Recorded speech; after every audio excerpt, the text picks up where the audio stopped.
네, 지금 시청자분께서는 유방암에 이제 진단을 받으셨고 또 유방암 치료를 하고 계신데 저희 유방암에 대해서 조금 설명을 우선 해드리도록 하겠습니다. 유방암이라고 하면 유방세포 혹은 이 유방의 유선과 유방의 소엽에 생긴 종괴, 덩어리를 말하는데요. 사실 유방암은 선진국에서 가장 많이 발생하는 암 중에 하나라고 하고요. 실제로 우리나라에서도 암 중에서 발병률이 2위라고 하니까 굉장히 발병률이 높은 질환이라고 할 수 있죠. 그러면 이 유방암이 어떤 이유에서 많이 생기는지 궁금하실 텐데요. 유방암이 많이 발생하게 되는 위험 인자를 확인해 보면 대부분 에스트로겐의 영향을 되게 많이 받는다고 알려져 있습니다.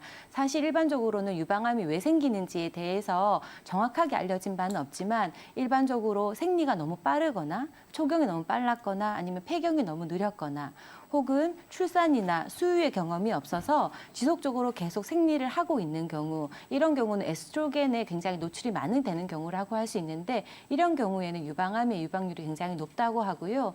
또한 음식과도 굉장히 관련이 많은데 포화지방이 굉장히 많은 음식들, 이런 음식들을 많이 먹는 나라들인 경우에 유방암이 굉장히 많이 발생한다고 하고 있고 또 목의 유전이 굉장히 많이 되니까 엄마가 유방암인 경우에는 딸도 유방암에 걸리는 경우가 굉장히 많다고 합니다. 그러면 유방암은 이제 지금 이분께서도 유방암에 이제 항암 치료를 받고 계신데 유방암을 어떻게 치료하는지 좀 궁금하실 텐데 일반적으로 양방에서 가장 많이 하는 치료는 유방암을 절개하는 수술적인 방법인데요. 외과적으로 덩어리가 있는 종괴니까 그 유방암을 절개하는 경우가 많은데 일반적으로 이런 경우는 전이가 되지 않는 경우, 그러니까 다른 장기로 가지 않는 경우에는 이 종괴만 딱 떼어내는 경우가 많은데 최근에는 1기나 2기 아주 유방암의 초기인 경우에도 단순히 수술만 하지 않고 지금 시청자분처럼 이제 유방암의 이후 수술한 이후에 방사선 치료나 항암 화학요법이나 표적 분자 치료 등 같은 경우 이런 항암 치료를 같이 병행하는 경우가 많기 때문에 항암 치료로 인해서 굉장히 고통을 받는 경우가 많고 또한 실제로 이런 독한 항암 치료 때문에 사실은 유방암 때문에 난 힘들었는데 난소 기능이 퇴화돼서 내원하시는 분들도 종종 있으신 걸 보면 굉장히 독한 치료를 많이 하신다고 알 수가 있는데요. 이런 치료들 때문에 또한 한방 치료를 통해서 좀 더 뭔가 도움을 받고자 하는 분들이 가끔 나타나시는 것 같은데 지금 시청자분께서도 그런 부분이 좀 궁금하신 게 아닌가 싶습니다. 항암 치료 같은 경우에는 실제로 굉장히 부작용이 많은데 특히 소화기계 부작용이 굉장히 많습니다. 독한 약물을 많이 이제 주입하게 되기 때문에 오심, 구토, 현운, 혹은 설사, 변비 이런 소화기계 질환이 굉장히 많이 나타나고 면역 기능이 많이 떨어지고 체력이 많이 떨어지면서 나타나는 직접적인 부작용 외에도 굉장히 기력이 저하된다든지 탈모가 일어난다든지 또한 만성 피로가 나타난다든지 하는 면역 기능 저하에 따른 증상들이 굉장히 많은데 이런 증상들을 한방 치료를 통해서 면역 기능을 개선하고 부작용을 조금 떨어뜨릴 수 있는 다양한 치료법들이 조금은 도움이 될 수 있으니까 무조건 이제 수술하거나 혹은 수술 이후에 항암 치료만 생각하시기보다는 한방 치료적인 보조적인 요법들을 조금 도움을 받으시는 것들을 제가 추천해 드리고 싶습니다.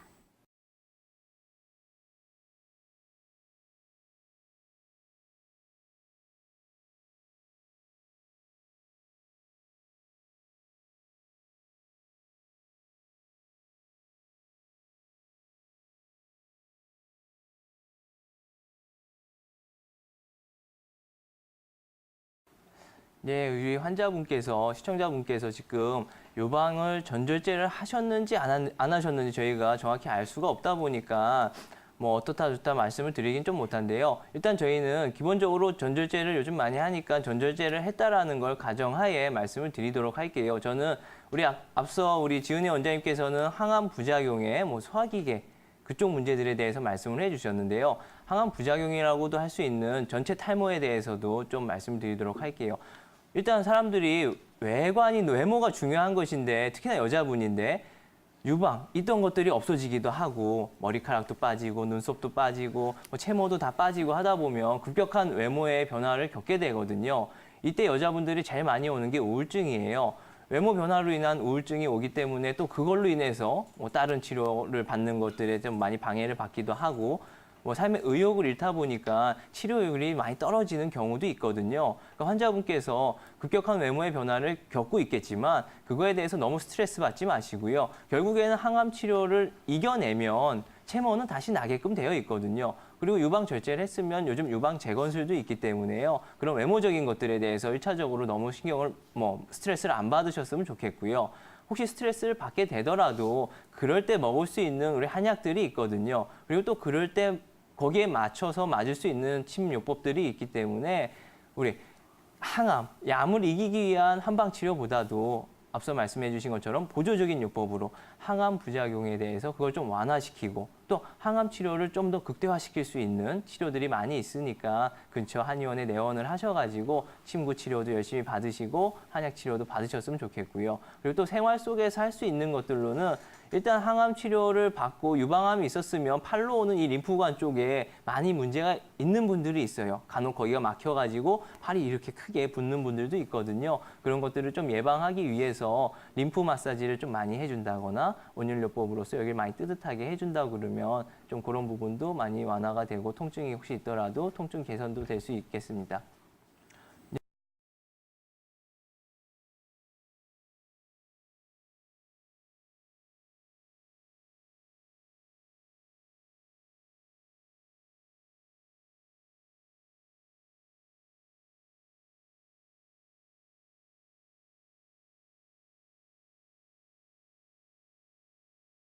안녕하세요. 네, 안녕하세요. 네. 이번 7월 달에 진단을 받으신 건가요? 예, 7월 18일 날 진단 받아가지고요. 네. 22일 날 항암 첫 했어요. 네. 근데 3기 넘어가는 과정이래요. 네네. 네. 많이 놀래시고 걱정도 예, 많으시겠어요. 너무 갑작스럽긴 한데. 네. 근데 제가 이제 궁금한 것은. 네. 병원에서 네.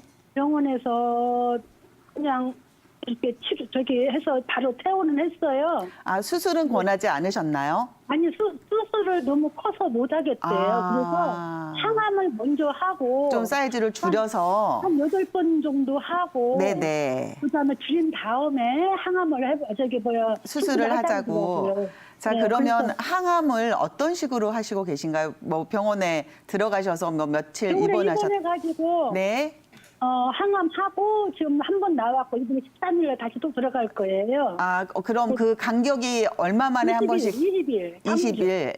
예. 네. 그리고 당뇨도 있으시다 그러셨어요. 당뇨에서 지금 인슐린 맞은 지가 한 1년 돼요. 그러면 당뇨를 진단 받자마자 바로 인슐린을 주사를 맞으시라 그러시던가요? 약이 아니라? 당뇨 약을 계속 먹다가 네. 한 10년쯤 됐어요. 그러다가 이제 아. 인슐린 맞은 지는 한 1년쯤 됐고요. 조절이 안 되셔서 결국 인슐린을 맞으시는데 인슐린은 몇 단위 맞으시나요?